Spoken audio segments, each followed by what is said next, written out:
शिकायत करते हैं कि उनके बच्चे उनका कहना नहीं मानते और वो जानना चाहते हैं कि वैदिक एस्ट्रोलॉजी के हिसाब से ऐसा क्यों होता है। वैदिक ज्योतिष है, उसमें बच्चों के माता पिता की सलाह ना मानना और विद्रोह करना, मतलब विद्रोह ही हम कहेंगे, तो इसके लिए कुछ ग्रहों को जिम्मेवार माना गया।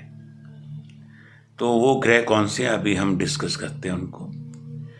तो वो ग्रह जो हैं उनके कारण बच्चे में एक अग्रेशन पैदा होता है, आवेग पैदा होता है और बिल्कुल स्वतंत्र इंडिपेंडेंस रहने की एक भावना बढ़ती है उसमें, जिससे वो माता पिता की सलाह को नकार देते हैं। तो उनमें जो ग्रह जिम्मेवार हैं, सबसे पहले नंबर में आता है उसमें मंगल। तो मंगल में क्या है, अग्रेशन है, आवेग है और मंगल में ऊर्जा बहुत ज़्यादा है। तो यदि मंगल की स्थिति आपकी कुंडली में, बच्चे की कुंडली में कमज़ोर या पीड़ित होगा मंगल, तो उसमें विद्रोह करने की प्रवृत्ति आ जाएगी। तो ऐसे में बच्चा इम्पल्सिव होगा और माता पिता की सलाह ना मानने वाला होगा। और दूसरा जो हम कह सकते हैं कि यदि मंगल जो है उसकी स्थिति कमज़ोर नहीं भी है, पर उस पर दृष्टि राहु की आ रही है, शनि की आ रही है या सन की आ रही है, तो ऐसे कुछ भावना तब भी बन सकती है, ऐसा कुछ तब भी हो सकता है। और दूसरे जो ग्रह रिस्पॉन्सिबल है वो है राहु। ये एक छाया ग्रह है। इसमें क्या है, इच्छा बहुत है इसमें, राहु में भ्रम, इल्यूजन है और मतलब कन्वेंशनल नहीं है, असामान्य है इसका बिहेवियर, हमेशा ही रहा है। तो यदि राहु की स्थिति कुंडली में, यदि ये त्रिकोण में या केंद्र हाउसेस में कहीं बहुत मजबूत स्थिति में आ जाए, तो बच्चे में जो एक ट्रेडिशंस या फैमिली वैल्यूज़ होती हैं, तो उससे हट के बच्चा जा सकता है। तो राहु की स्थिति को देखना भी बहुत ज़रूरी है।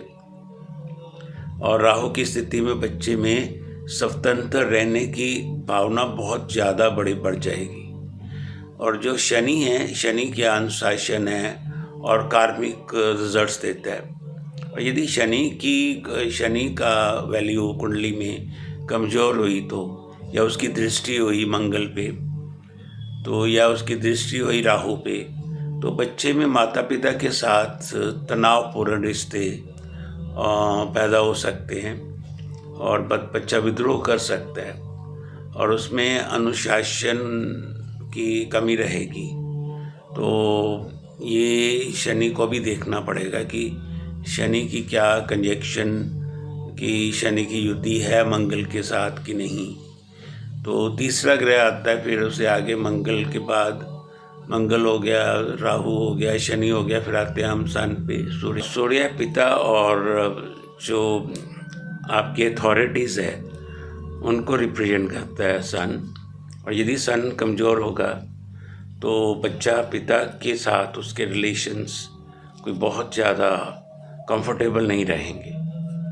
और यदि अफ्लिक्टेड हो गया, मंगल के साथ सन आया और सन के साथ कहीं पे सैटर्न इन्वॉल्व हो गया, तो बच्चे में विद्रोह करने की भावना बढ़ सकती है। क्योंकि सन और सैटर्न पिता और पुत्र हैं, जिनमें कभी बनी नहीं, और ना बनना कोई ख़ास दुश्मनी वैसे नहीं थी, वैल्यूज़ पर आधारित थी। तो पर डिफरेंसेस तो रहे ही हैं। तो सन का सैटर्न के साथ होना भी वैल्यूज़ को डाउन करना ही है।